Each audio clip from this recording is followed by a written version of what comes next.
قرآن مجید میں آتا ہے سورۃ الاعراف 187 یسألونک عن الساعة ایان مرساها قل انما علمها عند ربی لا یجلیها لوقتها الا هو ثقلت فی السماوات والارض لا تأتیکم الا بغتہ، اچانک آئے گی. یسألونک کأنک حفی عنها قل انما علمها عند اللہ ولکن اکثر الناس لا یعلمون. تو قیامت کا علم ایسا علم ہے جو صرف اللہ کو پتا ہے، وہ بھی اللہ کا راز ہے، کسی دوسرے کو اس نے اس میں شریک کیا ہی نہیں. اس سے اللہ کے علم کی وسعت، اس کی قدرت اور اس کی پاور نظر آتی ہے. ٹھیک، تو اصل وقت تو اللہ ہی کو پتا ہے، لیکن اس سے پہلے کچھ علامات ہوں گی، کچھ چھوٹی اور کچھ بڑی، کچھ عام اور کچھ خاص، کچھ پہلے اور کچھ بالکل قریب. تو ان کے بارے میں جاننا ضروری ہے. یعنی دن کا تو ہمیں نہیں پتا کب آنا ہے، لیکن اس دن کے آنے سے پہلے کچھ چیزیں واقع ہوں گی جو نبی صلی اللہ علیہ وسلم کی پیشن گوئیاں ہیں، اور ان میں سے کچھ تو پوری ہو چکی ہیں اور کچھ ہو رہی ہیں اور کچھ ہوں گی. ان پر ایمان لانا بھی ضروری ہے. یہ بھی آخرت پر ایمان کا حصہ ہے، یعنی جو آخرت سے پہلے پیش آ رہا ہے اس دنیا میں، لیکن اسی سے ریلیٹڈ ہے. ہم کتاب سے شروع کریں گے، پھر ہم نشانیوں کی طرف تفصیلاً جائیں گے. پیج 161. آخرت سے مراد قیامت کے قائم ہونے اور پھر ہر ایک کے اعمال کا حساب اور ان کے مطابق جزا اور سزا کے حق ہونے پر ایمان رکھنا ضروری ہے. آخرت کے دن سے 2 امور مراد ہیں. نمبر 1، تمام کائنات فنا ہو جائے گی اور اس دنیا کی زندگی کا بالکل خاتمہ ہو جائے گا. نمبر 2، ایک اور زندگی کا آغاز ہوگا. یہ دراصل اس زندگی کا آخری اور آنے والی زندگی کا پہلا دن ہوگا. اس دن پر ایمان لانے کا مطلب یہ ہے کہ اس دنیا کے ختم ہونے کی جو خبریں اللہ تعالیٰ نے ہمیں دی ہیں، اس کی جو علامتیں اور نشانیاں اللہ تعالیٰ نے بتائی ہیں اور جن حالات اور خطرات سے آگاہ کیا ہے، ان کی دل سے تصدیق کی جائے، انہیں برحق اور درست تسلیم کیا جائے. اسی طرح عالم آخرت کی ان خبروں کو بھی درست تسلیم کیا جائے جن میں اللہ تعالیٰ نے دوسری دنیا کی ابدی زندگی، وہاں کی راحت اور نعمت، سزا اور عذاب اور اس کی اہم سے اہم جزیات کا تفصیل سے ذکر فرمایا، مثلا مر کر اٹھایا جانا، سزا و جزا کا ملنا وغیرہ وغیرہ. آخرت کے دلائل، انسان کیسے زندہ ہوں گے، اس کے بہت سے دلائل قرآن و سنت سے ملتے ہیں. نمبر 1، ایجاد سے استدلال. ایجاد کا مطلب ہے نئے سرے سے پیدا کرنا، انوویشن. عام مشاہدے کی بات ہے کہ کسی کام کو دوبارہ کرنا پہلی بار کرنے سے زیادہ آسان ہوتا ہے. ایک چیز جو پہلے نہیں تھی بعد میں بنائی گئی، پھر توڑ دی گئی، اس کا پھر سے بنانا کچھ مشکل کام نہیں، یعنی ریسٹور کرنا جس کو کہتے ہیں. موجد نے جس چیز کی ایجاد کی اسے توڑ کر دوبارہ بنانا اس کے لیے کوئی مشکل کام نہیں. هو الذی یبدأ الخلق ثم یعیدہ وہو اہون علیہ، سورۃ الروم 24. اللہ وہ ذات ہے جو تخلیق کی ابتدا کرتا ہے پھر دوبارہ اسے پیدا کرے گا اور یہ اس پر بہت آسان ہے. سورۃ یاسین میں ایک سوال کا جواب دیتے ہوئے فرمایا، من یحیی العظام وہی رمیم قل یحییھا الذی انشأھا اول مرہ. جب ہڈیاں بوسیدہ ہو جائیں گی تو ان کو کون زندہ کرے گا؟ کہہ دو کہ ان کو وہی زندہ کرے گا جس نے ان کو پہلی بار پیدا کیا. اللہ تعالیٰ نے یہ دریافت کیا کہ افعینا بالخلق الاول، سورۃ قاف آیت 15، کیا بھلا پہلی بار پیدا کر کے ہم تھک گئے؟ یعنی کیا ہم دوبارہ نہیں پیدا کر سکتے؟ تو یہ ساری دنیا گواہ ہے کہ اسے کسی نے بنایا، اور جس نے پہلی بار بنایا وہ ختم کر کے دوبارہ بھی بنا سکتے. سمپل سا استدلال ہے. یعنی اس کائنات کا ہونا، نظر آنا ہی اس بات کی دلیل ہے کہ یہ اگر ختم کر دی جائے تو دوبارہ بھی بن سکتی. نیند اور بیداری سے استدلال. سو کر اٹھنا ایک طرح سے موت کے بعد زندہ ہونے کے مترادف ہے. ہر روز ہم اس کا ایکسپیرینس کرتے ہیں. سوتے ہیں اور بالکل ہر چیز سے غافل ہو جاتے ہیں اور پھر دوبارہ اٹھتے ہیں. لہذا جس طرح سو کر اٹھتے ہیں اسی طرح مر کر دوبارہ اٹھنے کا عمل بھی لامحالہ ہو کر رہے گا. وَهُوَ الَّذِي يَتَوَفَّاكُمْ بِاللَّيْلِ وَيَعْلَمُ مَا جَرَحْتُمْ بِالنَّهَارِ ثُمَّ يَبْعَثُكُمْ فِيهِ لِيُقْضَى عَجَلٌ مُّسَمًّى ثُمَّ إِلَيْهِ مَرْجِعُكُمْ، سورۃ الانعام آیت 60.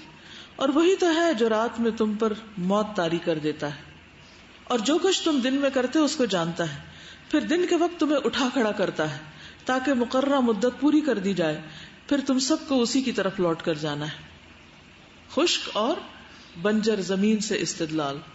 ومن آیاتہ انک تری الارض خاشعۃ فاذا انزلنا علیہا الماء اہتزت وربت ان الذی احیاها لمحیی الموتى. اور اس کی نشانیوں میں سے ہے کہ بے شک تو زمین کو دبی ہوئی یعنی خشک دیکھتا ہے, پھر جب ہم اس پر پانی برساتے ہیں تو تر و تازہ ہو جاتی اور ابھرتی ہے. بے شک وہ ذات جس نے زمین کو زندہ کیا وہی مردوں کو زندہ کرے گا. یعنی زمین کے اندر سے بہت سی پیداوار نکلتی ہے, تو وہ مردہ زمین پر پانی پڑتے ہی نکل آتی ہے, تو انسانوں کو اللہ تعالیٰ دوبارہ کیوں نہیں اٹھا سکتا. یعنی آپ دیکھیں نا کہ بیج کہاں ہوتا ہے, زمین میں دفن. تو وہ آپ سمجھے کہ انسان بھی کیا ہے, ایک چھوٹے بیج کی طرح زمین میں دفن. بیج جو ہے بالکل ایک خشک سی چیز نظر آتی ہے بظاہر, جب پانی پڑتا ہے اللہ کے حکم سے تو وہ پھول جاتا ہے, پھر پھٹ پڑتا ہے, پھر اس سے پودے نکل آتے ہیں. اسی طرح انسان, اس کے جسم کی ہر چیز گل جائے گی سوائے ریڑھ کی ہڈی کے چھوٹے حصے کے, اور پھر دوبارہ قیامت کے دن اللہ تعالیٰ اس سے انسانوں کو دوبارہ پیدا کر دے گا. یہ ایسے ہی ہے جیسے بیج سے پھر پودے نکل آنا. یہ عمل بھی ہم ہر روز دیکھتے ہیں. زمین اور آسمان کی تخلیق سے استدلال. لخلق السماوات والارض اکبر من خلق الناس ولكن اکثر الناس لا يعلمون. سورۃ المؤمن 57. یقیناً آسمانوں اور زمین کا پیدا کرنا بنسبت آدمیوں کے پیدا کرنے کے بڑا کام ہے, لیکن اکثر لوگ نہیں جانتے. ایک اور جگہ پر فرمایا اَأَنتُمْ أَشَدُّ خَلْقًا أَمِ السَّمَاءُ بَنَاهَا. سورۃ النازعات 27. کیا تمہیں پیدا کرنا مشکل ہے یا آسمان اس کو بنانا؟ تو ظاہر ہے کہ آسمان کہیں بڑا ہے ایک انسان سے. تو اگر اللہ تعالیٰ آسمان کو بنا سکتا ہے تو ایک انسان کو کیوں نہیں بنا سکتا؟ جزا اور سزا کے تصور سے استدلال. دنیا میں لوگوں کے اعمال جدا جدا ہیں. ان سعیکم لشتی. کوئی اچھا اور کوئی برا. ظالم اپنے ظلم کی سزا پائے بغیر اور مظلوم ظالم سے اپنا حق وصول کیے بغیر گزر جاتا ہے, یعنی دنیا سے چلا جاتا ہے.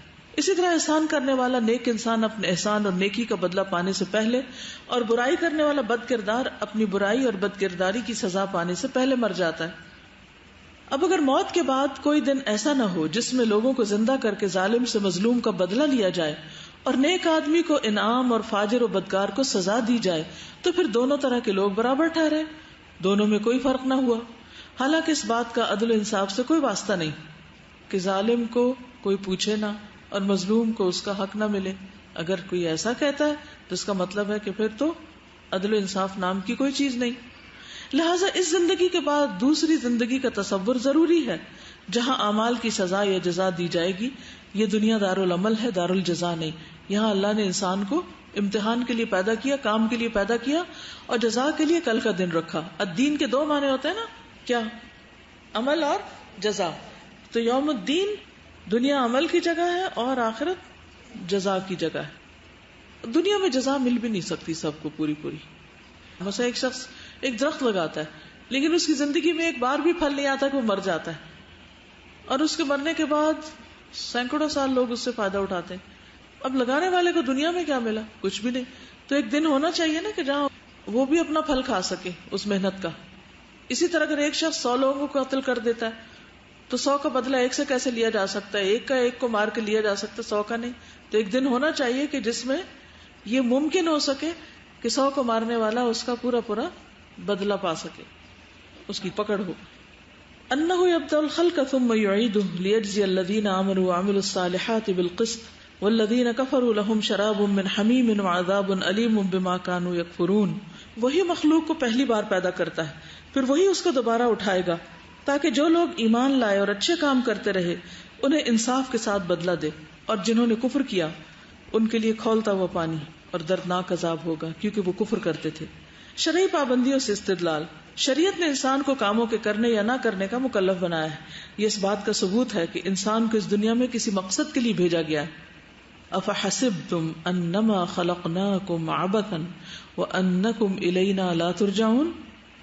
کیا تم نے یہ خیال کیا تھا کہ ہم نے تم کو یوں ہی بے فائدہ پیدا کیا ہے اور یہ کہ تم ہمارے پاس لوٹ کر نہ آؤ گے؟ پھر فرمایا ایحسب الانسان ان یترک سدی. سورۃ القیامہ 36. کیا انسان خیال کرتا ہے کہ وہ یوں ہی چھوڑ دیا جائے گا؟ یعنی اسے کوئی حساب نہیں لے گا, کوئی پوچھے گا نہیں. پھر قیامت کے وقت کا تعین. قرآن مجید میں واضح طور پر بتایا گیا کہ قیامت کے لیے جو وقت ہے اس کا علم مخلوق میں سے کسی کو نہیں دیا گیا اور اللہ کے سوا کوئی نہیں جانتا. وَيَسْأَلُونَكَ عَنِ السَّاعَةِ أَيَّانَ مُرْسَاهَا قُلْ إِنَّمَا عِلْمُهَا عِندَ رَبِّي لَا يُجَلِّيهَا لِوَقْتِهَا إِلَّا هُوَ.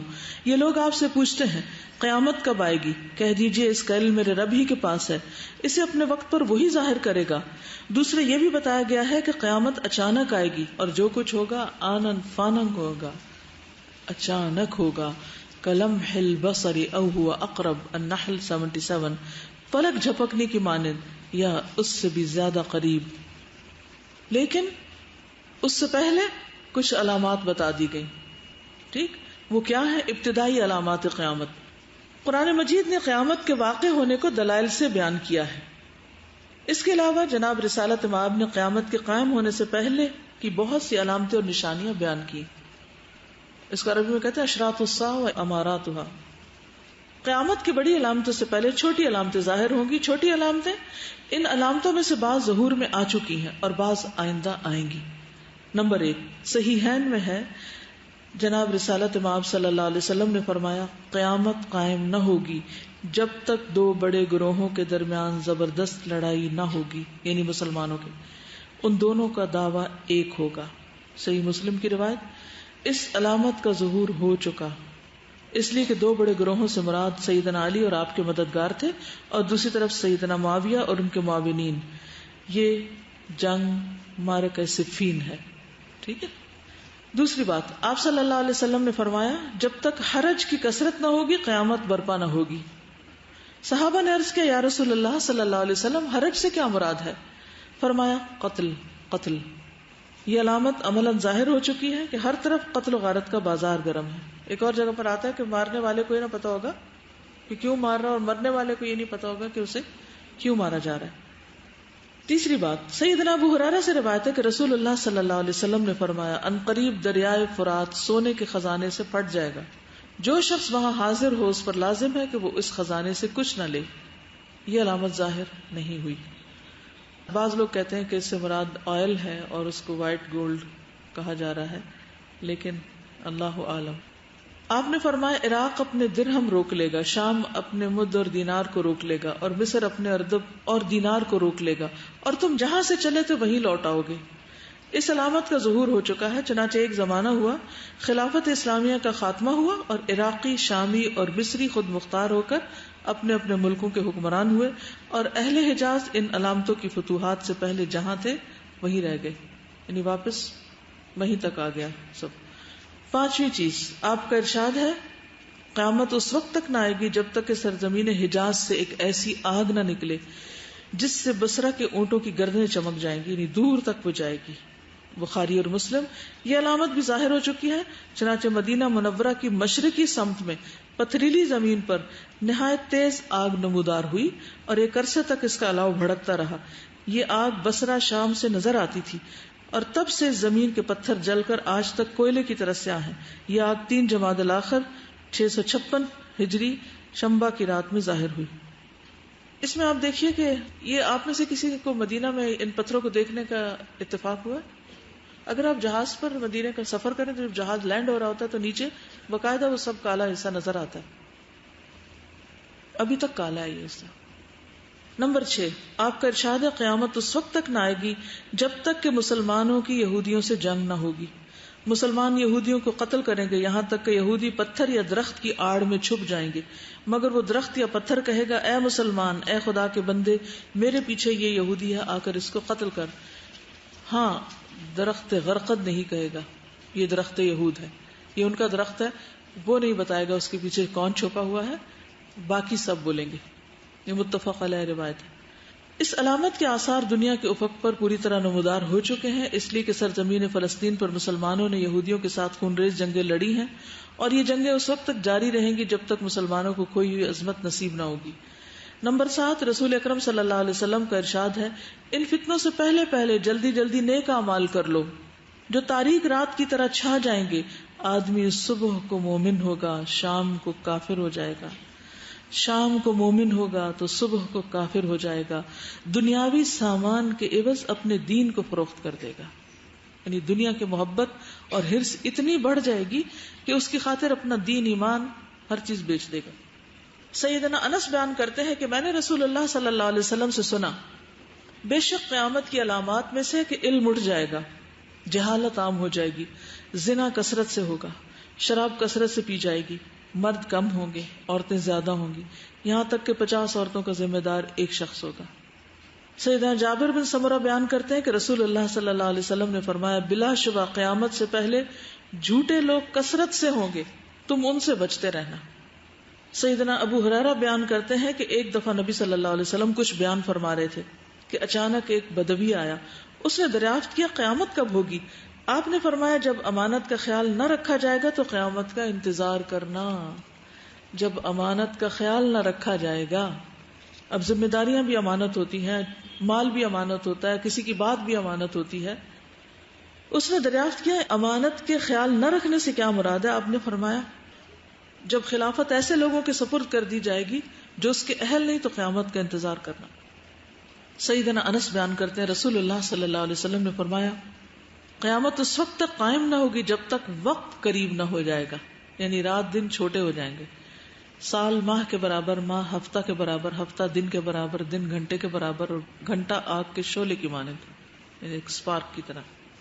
علامہ تزیشی بیان کرتے ہیں اس سے مقصد یہ کہ برکت کم ہو جائے گی اور لوگ پریشانیوں میں مبتلا ہو جائیں گے، جس کی وجہ سے انہیں پتہ ہی نہ چلے گا کہ دن کیسے گزر گیا۔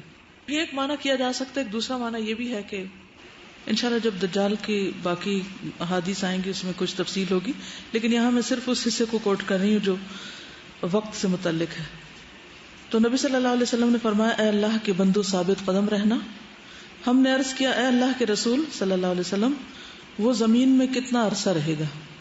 آپ نے فرمایا 40 دن، اور ایک دن سال کے برابر، اور ایک دن مہینہ کے برابر، اور ایک دن ہفتے کے برابر ہوگا، اور باقی ایام تمہارے عام دنوں کے برابر ہوں گے۔ یعنی دجال زمین پر کتنا عرصہ رہے گا اس کی بات ہو رہی ہے، یعنی 40 دن، ٹوٹل 40 دن، جس میں سے ایک دن کتنا لمبا؟ سال برابر، ایک مہینے برابر، ایک ہفتے کے برابر، اور باقی دن عام دنوں کی طرح۔ ہم نے عرض کیا اللہ کے رسول صلی اللہ علیہ وسلم وہ دن جو سال کے برابر ہوگا، کیا اس میں ہمارے لیے ایک دن کی نمازیں پڑھنا کافی ہوں گی؟ آپ نے فرمایا نہیں، بلکہ تم ایک سال کی نمازوں کا اندازہ کر لینا، ایک سال کی نمازوں کا اندازہ کر لینا۔ ہم نے عرض کیا زمین میں اس کے فساد پھیلانے کی رفتار کیا ہوگی؟ آپ نے فرمایا بارش کی طرح جس کے پیچھے ہوا آتی، وہ ایک قوم کے پاس آئے گا اور ان کو اپنی طرف بلائے گا، وہ اس پر ایمان لے آئیں گے اور اس کی بات مان لیں گے۔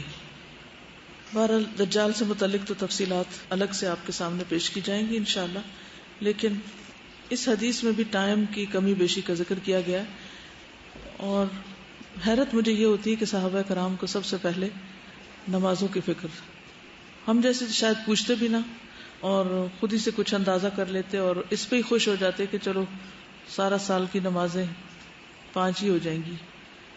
سیدنا ابو ہریرہ بیان کرتے ہیں رسول اللہ صلی اللہ علیہ وسلم نے فرمایا اس ذات کی قسم جس کے ہاتھ میں میری جان ہے، دنیا اس وقت تک فنا نہ ہوگی جب تک ایک شخص کسی قبر کے پاس سے گزرے گا، وہ اس سے اپنا جسم رگڑے گا اور کہے گا اے کاش میں اس قبر میں ہوتا۔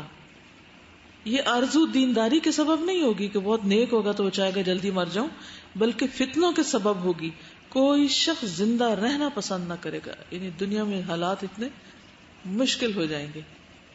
دیکھیے حدیثوں کی منمانی انٹرپریٹیشن نہیں کرنی چاہیے اور تیر تکے سے نہیں کرنی چاہیے، کیا پتا یہ ہو کیا پتا وہ ہو، جو تو ہو چکا وہ تو سب نظر آ رہا ہے، ہو گیا۔ کیونکہ آپ صلی اللہ علیہ وسلم فرمایا، انشاءاللہ ابھی آتی ہوں اس پر بھی، کہ آپ کے اور قیامت کے درمیان، یعنی آپ نے 2 انگلیاں اکٹھی کر دی کہ کچھ نہیں اور، یعنی گویا آپ کے دنیا سے جانے کے بعد قیامت کی علامات ساتھ کے ساتھ ہی تھوڑی تھوڑی کر کے ظاہر ہونے لگی، کیونکہ اس کے بعد اب قیامت ہی بڑی چیز ہوگی۔ آپ کا آنا ایک بہت بڑی چیز تھا، اور اس کے بعد اب جو بہت چھوٹی چھوٹی علامات تو بیچ میں آئیں گی، مگر ایک اہم واقعہ قیامت ہی کا ہے اور اس کے پھر علامات کا ہے۔ ارتھ نے اس طرح سے وابل کیا ہے کہ اس کی سپیڈ جو ہے اس کی وجہ سے، یعنی تیز ہوئی ہے یا کیا ہوا ہے اس کی وجہ سے، جو 24 آورز ہے اس میں سے 1 سیکنڈ کا کچھ حصہ جو ہے وہ کم ہو چکا ہے۔ میں بعض دفعہ اس کے بارے میں سوچتی ہوں کہ پتہ نہیں وہ برکت کا حصہ تھا جو نکل گیا، کیونکہ وقت میں واقعی 24 گھنٹوں میں اب اتنا کم برکت لگنے کی لگا. بات تو ہے ہی جی ڈیفینیٹلی ہے. مجھے یوں محسوس ہے بچپن میں ہمارے ہاں گرمیوں کے دن بڑے لمبے ہوتے تھے اور پھر باقاعدہ سب لوگ سو جاتے تھے اور پھر اٹھتے تھے اور پھر وہ ستو پیے جاتے. اور یہ اب ایسے لگتا ہے کہ نہ وہ آرام اور نہ وہ اہتمام، کچھ بھی نہیں رہا. ایک بھاگم دوڑ، یعنی لمبے سے لمبا دن، کام ہی نہیں ختم ہوتے اور دن ختم ہو جاتا ہے. وہ چیز تو ہے ہی، محسوس ہوتی ہے، لیکن اصل معنی پر بھی ہے اور اس کو اصل پر لینا بھی چاہیے. میں جب کل گھر گئی تھی تو راستے میں ظاہر ہے بہت زیادہ کل کا لیسن کا امپیکٹ تھا، تو میں یہ سوچتی ہوئی جا رہی تھی کہ اچھا مجھے اپنی نماز کو بھی بہتر کرنا ہے اور میرے قرآن بھی کبھی زیادہ توجہ دینی ہے. اور جیسے کوئی ایمرجنسی نہیں ہو جاتی دل میں کہ بس مجھے فوری طور پہ کچھ کرنا ہے نا، کیونکہ اس میں عام طور پہ یہ ہوتا ہے کہ ہم کہتے ہیں ہم کر لیں گے، کل کر لیں گے، پرسوں کر لیں گے. لیکن کل کے لیسن کا میرے پہ امپیکٹ ایسا تھا کہ مجھے لگا کہ جیسے مجھے فوراً سب کچھ کرنا ہے، اس میں کوئی ویٹ نہیں کر سکتی. تو گھر جاتے ساتھ جیسے ہوتا ہے کہ بہت ساری چیزیں جیسے مجھے پہلے کرتی تھی نا ہینڈر، کہ میں پڑھ ہی نہیں پا رہی کچھ. کل مجھے لگ رہا تھا کہ کوئی ہینڈرنسز ہے ہی نہیں. جس وقت میں نے نماز پڑھنی ہے میں پڑھ رہی ہوں، جس وقت میں نے قرآن کھولے میں پڑھ رہی ہوں. What's the difference? کیا ہو گیا؟ آج باقیوں کو تو نہیں پتا میں کیا لیسن سن کے آئی ہوں. تو مجھے لگا کہ ہم نا جب ہم بڑی چیز کے بارے میں فکر مند نہیں نہ ہوتے تو چھوٹی چھوٹی چیزیں خواہ ہی بہت بڑی لگتی. پھر ان پہ ہم گھل رہے ہیں، پھر ہم فکریں کر رہے ہیں، پھر شیطان کا سارا ٹرک ہی یہی ہے. پھر اس کے بعد میں نے کہا میں تھوڑا سا قرآن بھی پڑھ لیتی ہوں نماز کے بعد. تو میں نے پڑھنا شروع کیا تو سورۃ الاحزاب میں پڑھ رہی تھی. اس پر یہ جب آیت آئی نا کہ اللہ تعالیٰ تاکہ ان کو سچوں کو ان کی سچائی کا بدلہ دے، مجھے لگا کہ سارا جو ہمارے جتنے بھی اگر ہم اعمال کرتے ہیں ان کو ضائع کرنے کی ویسے تو اور بھی بہت ساری وجوہات ہیں، لیکن ایک جو بہت بڑی وجہ وہ ہے کہ وہ سچے ہی نہ ہو، تو پھر ان کا کوئی فائدہ نہیں نہ ہوگا اگر وہ ایلوژنز ہیں. تو سچے پھر کیسے ہوں؟ اس میں یہی ہے کہ استغفار بہت زیادہ ضروری ہے کہ پہلے جو کچھ آپ کر چکے ہیں اللہ سے ان کی معافی مانگیں، اور آئندہ کے لیے اللہ سے بار بار جتنے ہم دعائیں مانگتے ہیں تو اللہ سے اپنے سچے ہونے کی دعا کریں، تاکہ جو بھی ہمارا عمل ہو چاہے وہ چھوٹا سا بھی ہو لیکن وہ سچا تو ہو، وہ پیورلی اللہ کے لیے تو ہو. اگر ایمان میں بھی سچے ہو نا ہم کہ ہم مانتے ہیں تو پھر ہمارا عمل لازمی بدلے گا. ہم مانتے ہیں کہ قیامت نے آنا ہے، ہم مانتے ہیں قبر میں جانا ہے، تو جب پتہ ہے جانا ہے تو پھر کیوں بیٹھے آرام سے، پھر کچھ کریں نا. اچھا میں نے ایک اور چیز یہ کی کہ میں نے کل صبح میں نے خاص طور پہ جتنے بھی قبرستان چونکہ سامنے ہیں ان سب کے لیے بہت دل سے دعا کی. خاص طور پر جیسے سب کو جو بھی جاننے والے اس میں ہیں ان کو ذہن میں لا کے، اور عمومی طور پر سب کے لیے کہ ان کا وقت ختم ہو چکا ہے اور وہ ہماری دعاؤں کے منتظر ہوتے ہیں ایک طرح سے، اور میرے پاس ابھی وقت ہے تو میں اس میں سے اپنے لیے جو حصہ ہے تو ہے، تھوڑا سا حصہ ان کے لیے بھی، ان کی بھی خیر خواہی کی جائے، اور خصوصاً پھر اپنے والدین اور سب کے لیے. ہمیں ہمارا دین ایمان بالآخرت عمل کی رفتار کو تیز کرنے کے لیے دیتا ہے، ورنہ تو اللہ تعالیٰ نہ بتاتے اور اچانک ہی سب کو قیامت کے دن کھڑا کر لیتے، پھر ہم کیا کرتے. السلام علیکم. کل استاذہ آپ نے لائن لگوائی تھی یہ دنیا والا بیڈ روم اور اگلا، تو اس نے میرے اندر بڑی ہلچل مچائی. کل میں گئی اپنے بیڈ روم کو دیکھا تو مجھے ساری چیزوں سے کچھ بس بالکل دل ملا اچاٹ سا ہو گیا، اور مجھے اگلے بیڈ روم کی طرف میری نظر پڑی تو مجھے لگا کہ چیزوں پہ بہت گرد ہے اور کوئی مزہ نہیں آ رہا. وہ جو اگلا بیڈ روم میرا بنا ہوا ہے اس کے لیے میں نے تیزی سے کچھ چینجز کرنی ہے، کیونکہ یہاں تھوڑی سی گرد ہوتی ہے تو مجھے بڑی تکلیف ہوتی ہے، اور وہاں چیزیں کچھ اتنی اچھی نہیں ہیں، کچھ مزے کا سامان نہیں گیا ہوا. تو مجھے تو لگا کہ میری یکسر سوچ بدل گئی ہے اور مجھے اس بیڈ روم کو جلدی چمکانا ہے، جلدی خیال کرنا ہے. تو جزاک اللہ، آپ نے میری سوچ کو بدل دیا، اللہ آپ کو اس کی جزا دے. اس پر ہمیں اللہ کا شکر ادا کرنا چاہیے کہ اتنی ڈیٹیل سے اس نے ہمارے دین میں یہ ساری باتیں ہمیں پہلے ہی بتا دی.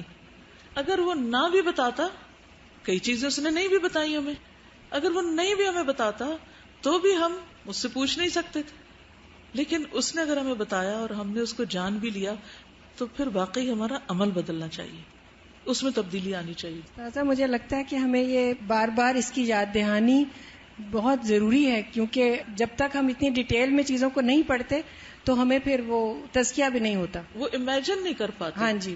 ویسے میں جب پڑھ رہی تھی نا کہ ایمان لانا ضروری ہے اور لکھ رہی تھی کہ اچھا فتنہ قبر، اس کے نعیم اور اس کے عذاب، تو میں امیجن نہیں کر پا رہی تھی کہ نعمتیں کون سی، کیا نعمتیں، لیکن کل جب وہ اتنی وسعت کا احساس ہوگا اور پھر جنت دکھائی جا رہی ہوگی اور ٹھنڈی ہوا آ رہی ہوگی اور وہ سو رہا ہوگا انسان اور اچھا عمل اس کا، اور پھر روشنی کس قسم کی اور گرینری کس قسم کی، تو پورا وہ ایک نقشہ سامنے آ گیا کہ عام طور پر نہیں. اور اسی طرح وائس ورسا کہ اگر دوسرا رخ ہے تو پھر کیا ہوگا. تو اللہ تعالیٰ ہم سب کو استقامت عطا کرے. جی سوال، آدمی صبح مومن ہوگا شام کو کافر ہو جائے گا، جواب آخر میں ہے دنیا کی خاطر دین کو بیچ دے گا. آپ کو پتا ہے کہ جب 9/11 ہوا تھا تو اسیمولیشن کی خاطر بہت سے لوگوں نے اپنے نام بدل دیے تھے، بالوں کے رنگ بدل دیے تھے، اپنے لباس بدل دیے تھے اور بہت سی چیزوں میں تبدیلی کر لی تھی تاکہ وہ ایڈجسٹ کر سکیں جس کلچر یا جس معاشرے میں وہ رہتے ہیں. اور کئی دفعہ لوگ دنیا کے کسی بھی بینیفٹ کے لیے اپنا ریلیجن بھی چینج کر کے بتا دیتے ہیں، لٹرلی ریلیجن چینج کر دیتے ہیں، زکوٰۃ سے بچنے کے لیے سیکٹ چینج کر دیتے ہیں. اور اسی طرح کے بہت سے واقعات ہیں جو آپ دیکھ سکتے ہیں کہ دین لیسٹ پرائرٹی رہ گئی. اب مجھے اتنا افسوس ہو رہا تھا کہ جتنی بھی اب تک لائف میں نے گزاری ہے ساری جو ہے وہ دنیا کے کیریئر بنانے پہ اور یہ ڈیزگنیشن جو ہے وہ مل جائے، یہ مل جائے. لیکن کل سے مجھے اتنا افسوس ہوا کہ میں نے اپنی اتنی زندگی جو ہے وہ ایسے گزار لی دنیا کی نالج کے لیے. اور کل سے میں یہ سوچی ہوں کہ انشاءاللہ اب جو نیکسٹ جو لائف ہے مجھے آگے جو ہے وہ آخرت کا کیریئر جو ہے وہ بنانا ہے، وہ پرائرٹی ہونا. اس میں آپ دیکھیے کہ کتنے بے شمار لوگ ہیں نا کہ جن کو پتہ بھی نہیں ہے کہ یہ سب کچھ کیا ہے، جو سب سے بڑی حقیقت ہے. تو کتنی ارلی ایج سے یہ ساری چیزیں سکھا دی جانی چاہیے. اور باقی آپ دنیا میں رہیں، کوئی بھی کام کریں، لیکن آپ کا دل کہیں اور اٹکا ہوا ہو. ہم تھوڑی سی نشانیوں پہ آتے ہیں.